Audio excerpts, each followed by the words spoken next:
Mr. Bean mau kemana? Ambil sesuatu. Liputan.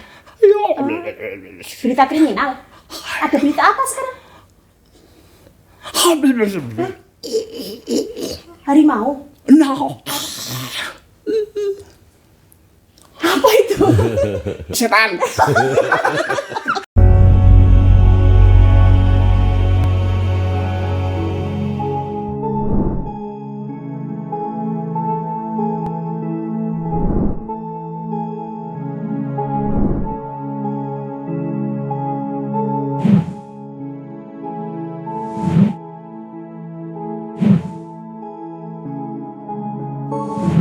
Assalamualaikum warahmatullahi wabarakatuh, Mas Viko, Pak John. Waalaikumsalam warahmatullahi wabarakatuh.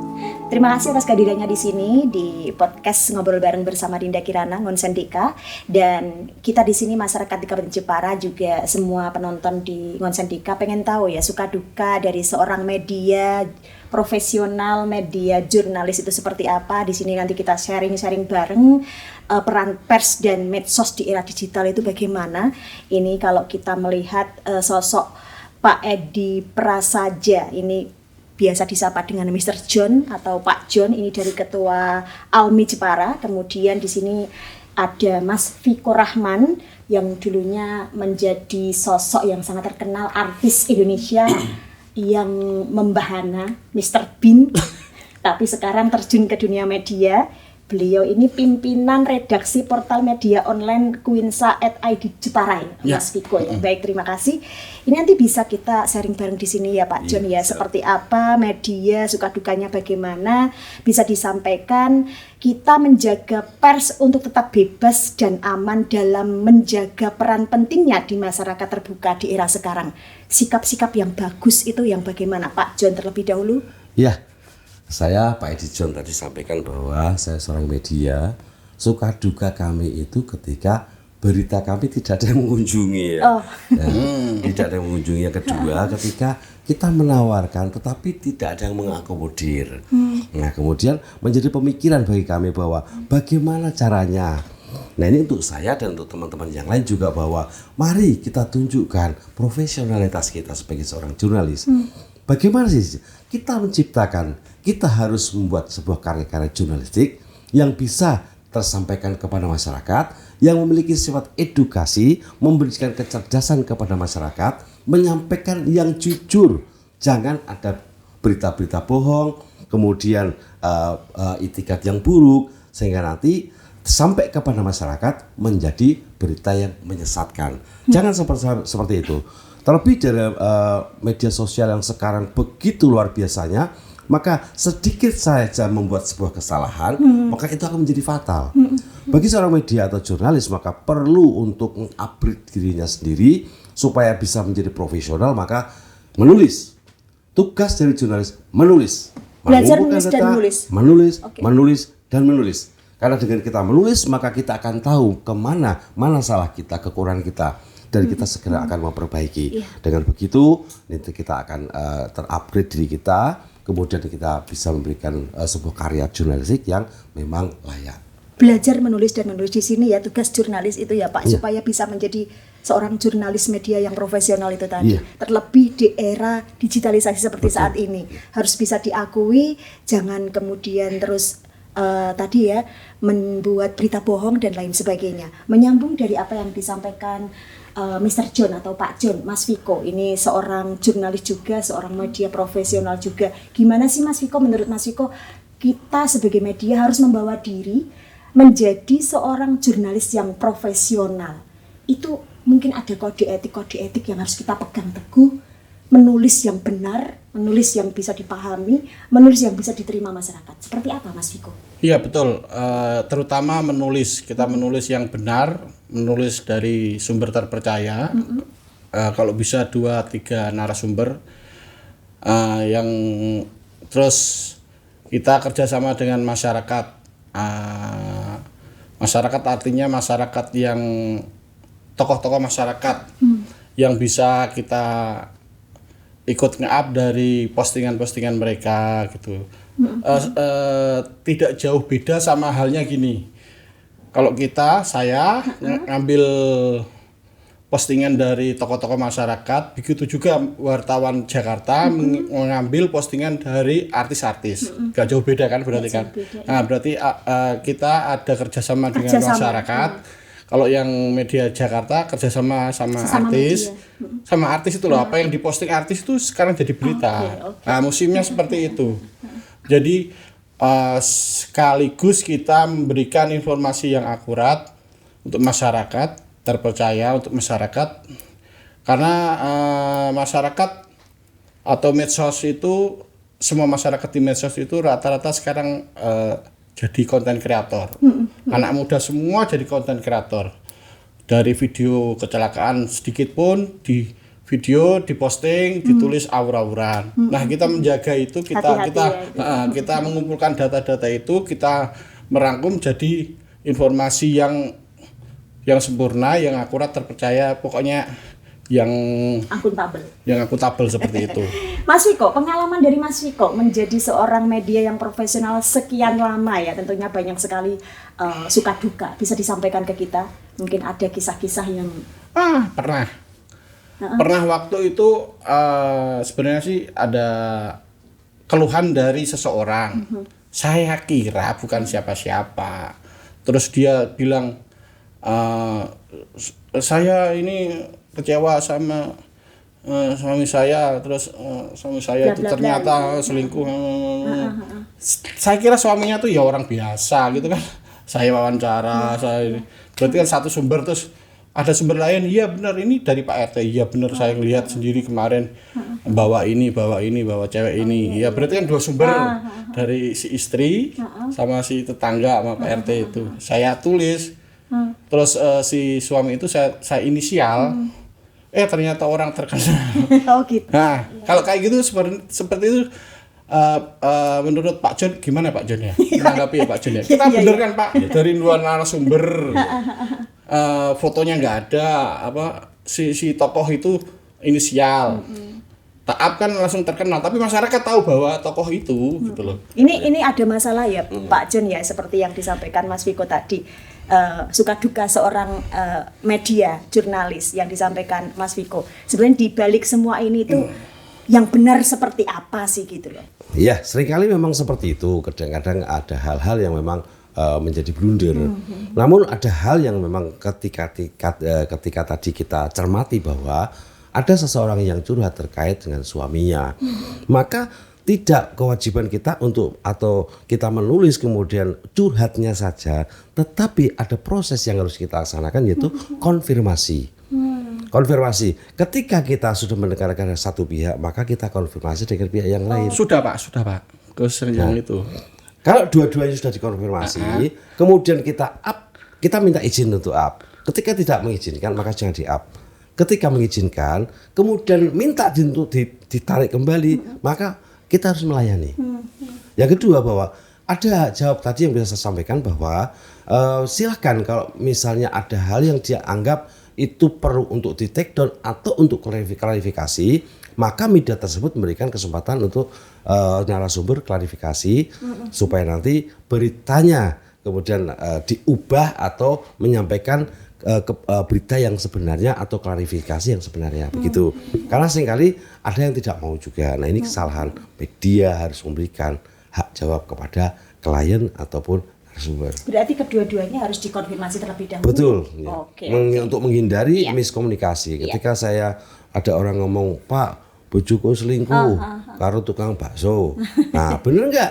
Berarti ada tiga. Satu, bojoku, si bojo, terus sama tukang bakso. Ini ketiga-tiganya harus lengkap. Okay. Ketika tiga sudah lengkap, maka ini akan aman.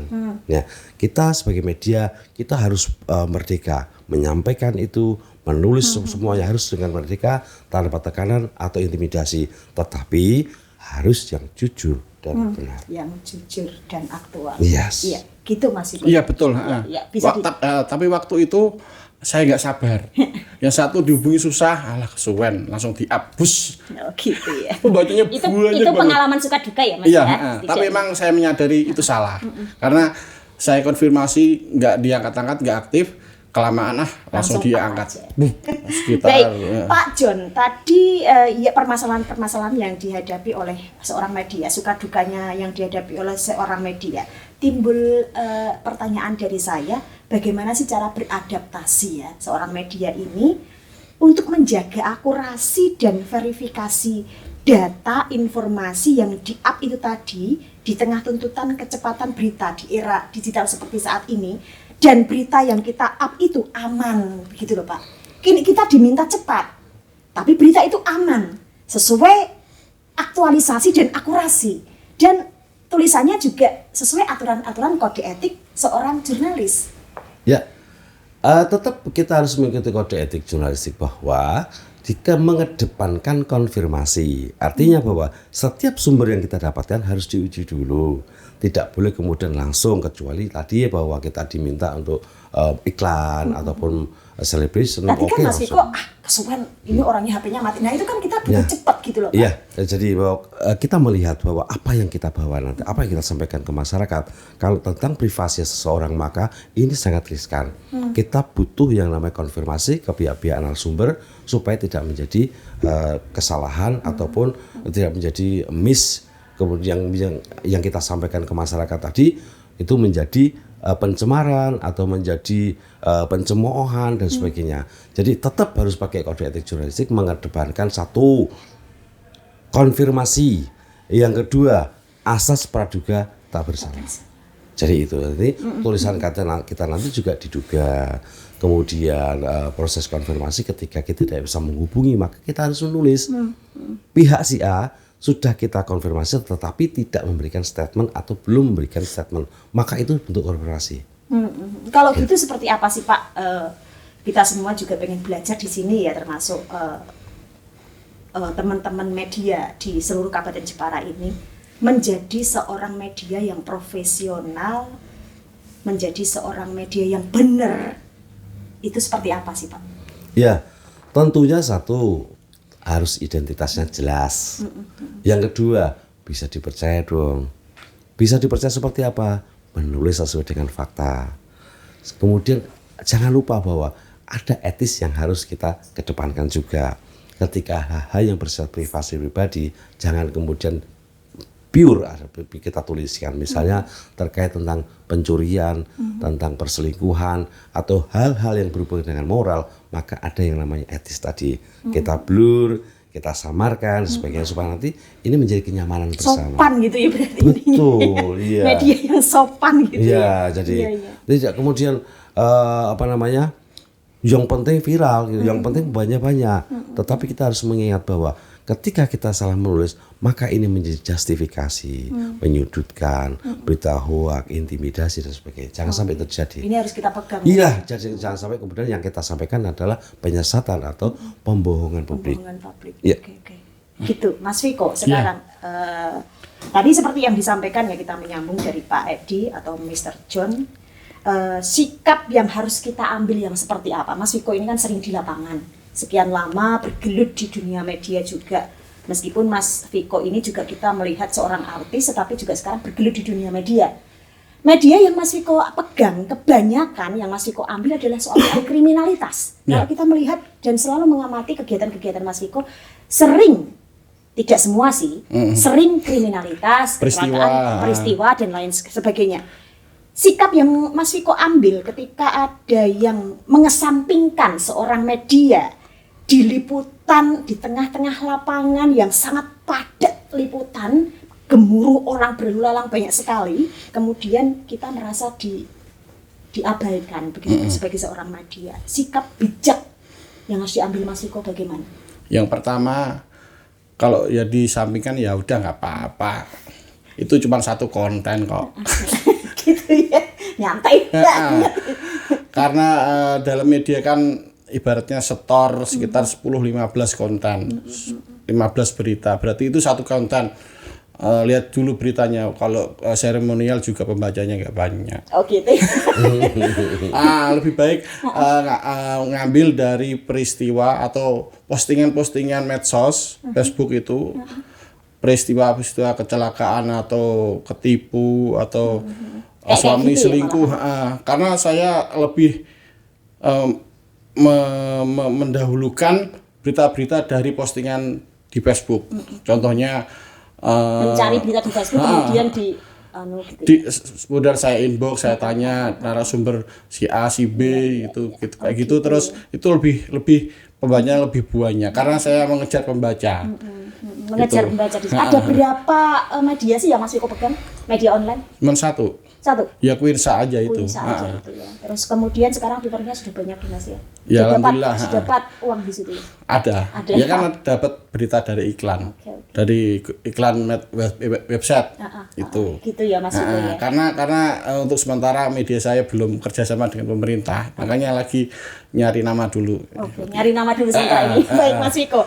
Nih lanjut ke Pak John ya. Seperti apa sikap yang diambil Pak John apabila kita menghadapi situasi yang seperti tadi Pak John? Gak apa-apa. Tentang Lah kita ini kan cari informasi, mencari apa-apa berita. berarti ya? Gak apa-apa. Mau diabaikan gak Legowo apa-apa. aja. Iya, jadi kan kita cari informasi, cari berita, maka kita melakukan tugas jurnalistik kita. Kita mau diabaikan, kita mau dihargai, gak masalah. Makanya jadi ketika hasil karya jurnalistik kita itu baik, maka orang akan melihat bahwa oh ini berkualitas, oh ini bisa kita rekrut atau kita jadikan mitra atau rekanan. Jadi seperti itu, nggak masalah mau diabaikan, mau tidak dikesampingkan, nggak apa-apa. Memang tujuan saya datang untuk mencari informasi.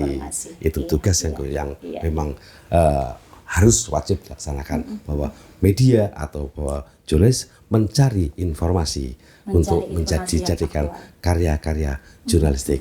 Ya, yang betul. mencari informasi untuk menjadi seorang jurnalistik yang profesional. Iya, untuk mendapatkan karya jurnalistik yang profesional. Iya. Betul itu yang itu. Kalau yang saya mencari informasi di media sosial. Kalau saya nggak capek-capek ke lapangan. Versi saya. Versi Mister Vin. Yang penting sesuai kode etik jurnalistik titik. Iya, sesuai dengan kode etik jurnalistik. Betul. Baik, Mr. John atau Siap. Pak John Iya. dan juga Mas Viko.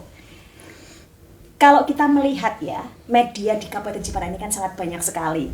Dan kalau kita juga melihat medianya Pak John ini adalah dari Ketua Almi Jepara. Iya.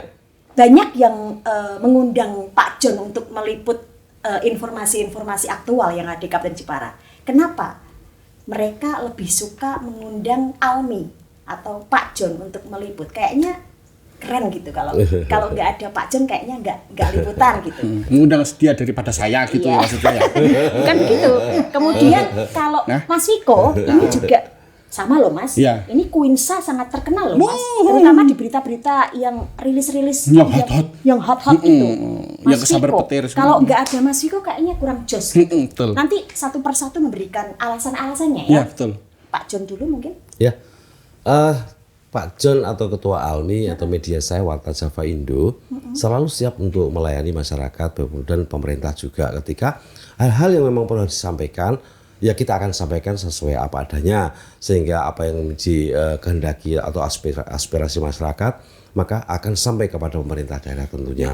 Sama halnya ketika pemerintah daerah mempunyai program dan mempunyai pesan kepada pemerintah, maka saya siap menyampaikan kepada masyarakat sehingga masyarakat ini mengerti sampai di mana perkembangan Kota Jepara ini, baik itu perekonomian, pendidikan, kesehatan, sebagainya, sehingga bisa menyampaikan kepada masyarakat puas, masyarakat cerdas, mendapat informasi yang benar, dan masyarakat juga ketika mendapat informasi yang benar maka mereka akan bersenang, mereka akan tidak kemudian melakukan demo-demo karena sudah mengerti bahwa kebijakan pemerintah untuk saya masyarakat ya sudah, kalau gitu mending pakai Pak John. Oh gitu ya. Ada tagline-nya Almi Pak John? Almi ada. Almi tagline nggak ada, cuman ya Almi aja. yang selalu di Ya. hati atau Ya, gitu. mungkin Almi Jaya, Almi Jaya, Jepara sejahtera. Yes. wah. Iya, ini Quinsa. Ya, kalau nggak ada Quinsa kayaknya kurang keren gitu ya. Gimana? Pertanyaannya? Seperti apa? Kok kenapa masyarakat di Kabupaten Jepara ini suka didatengin dari Mas Viko? Ini dari media Mas Viko Quinsa? Gini, kalau didatengin belum, karena Quinsa umurnya baru 4 bulan. Masih bayi, kita masih perkenalan, masih senggol sana, senggol sini, senggol sana, senggol sini. Terus Quinsa masih menelusuri atau mencari jejak atau apa ya itu. Ini kan pimpinan redaksi portal media online Iya, ya, saya Mas? pimpinan. Saya Mas, ya? jarang turun. Winsa.id Jepara. Iya betul, yang turun wartawan saya. Wartawan saya turunnya itu investigasi jembatan belok sedikit, bengkok Kenapa sedikit. kok miring gitu ya? Itu ngirim ke saya. Gitu ya. Langsung dia punya data semua aman. Jadi dia konfirmasi kontraktornya, terus dia konfirmasi dinas, jawabannya seperti itu ya di-up. Berarti timnya banyak di sini. Iya banyak. Oke. Wartawannya lumayan lah di Jepara, tapi khusus investigasi. Kalau wartawan yang online yang medsos itu saya sendiri. Khusus investigasi di sini. Ya, investigasi. Kalau kerjasama dengan Pemkab Jepara sih ayo aja siap. Ayo, siap. Ada tagline-nya? Aquinsa yang bikin Anda ketawa. Hahaha. Oke. Dua sosok media yang sangat keren-keren ini, seperti apa harapan-harapan ke depan? Mungkin ada pesan yang disampaikan kepada sesama teman-teman media, juga kepada masyarakat dan kepada pemerintah. Ya. Mr. John dulu. Ya, kepada teman-teman media, tunjukkan karya jurnalistikmu. Terus menulis, dan menulis. Dari menulis itu menjadi sebuah karya jurnalistik yang akurat, yang faktual dan aktual, maka dari situ kita akan bernilai. Kita akan menyebut nilai tawar. Suatu ketika pasti kita dipakai. Dan sampaikan hal-hal jangan yang bersifat buruk, maksud saya buruk, beritikat buruk, sengaja justifikasi, menyudutkan, jangan. Kita harus memberikan edukasi kepada masyarakat sebaik-baiknya supaya masyarakat Jepara cerdas. Dan kepada pemerintah, kami adalah teman, mitra, rekan strategis pembangunan.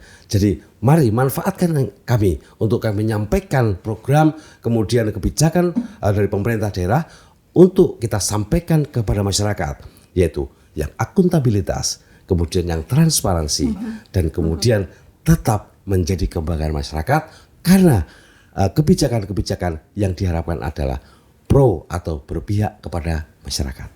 Iya, baik, terima kasih. Ini media yang sangat lempeng-lempeng ya. Kalau Pak Edi John lancar terus ya Pak Edi John. Mas Viko, ini media kriminal ini seperti apa ini? Kriminalitas ini gimana Mas Viko? Peristiwa kok. Peristiwa. Kalau harapan saya kepada teman-teman benar menulis, jangan minta rilisan, minta dong, terus copy paste, memalukan. Bikin malu wartawan aja sih. Ya kan, ya nggak apa-apa lah, minta rilisan tapi dirubah, draftnya dirubah. Editing ya. Rilisan diedit lagi. Diedit lagi yang terus judulnya, fotonya dirubah, jangan plek-ketiplek gitu. Itu pesan kepada sesama media. Ya, betul. Sekarang kepada masyarakat dan juga pemerintah. Kalau pada masyarakat, pokoknya Aquinsa selalu untuk Anda semua. Karena berita-berita yang setengah-setengah di medsos itu, yang konten kreator di medsos itu kan setengah-setengah. Terjadi kecelakaan ini, kakinya patah, kakinya sama kepala terpisah. Itu kan cuma segitu. Kalau ada Kan memang Aquinsa, terpisah kaki dan kepala. oh iya ya. Jalurnya beda kan? Oh iya. Kan kalau kepala di atas, kaki di bawah. Oh Terpisah iya. kan? Oh iya. Iya. Berarti kuping sama kepala terpisah. Nah itu bahaya. Berarti kalau sama Aquinsa nanti dilengkapi semua, akurat semua. Oh, pokoknya lengkap jos. Nah, kalau untuk pemerintah, saya siap aja. Pokoknya penulisan saya bagus banget. Pokoknya dijamin bismillah lah. Pokoknya Aquinsa selalu hadir. Selalu siap untuk kerjasama dengan pemerintah. Pokoknya saya cari pembaca. Jadi kalau kerjasama dengan saya pembacanya, Baik, terima Versi kasih. saya, Kok seperti Mr. Bean? Sedikit dong berakting seperti Mr. Bean, mungkin setengah menit. panas. Kita itu ya.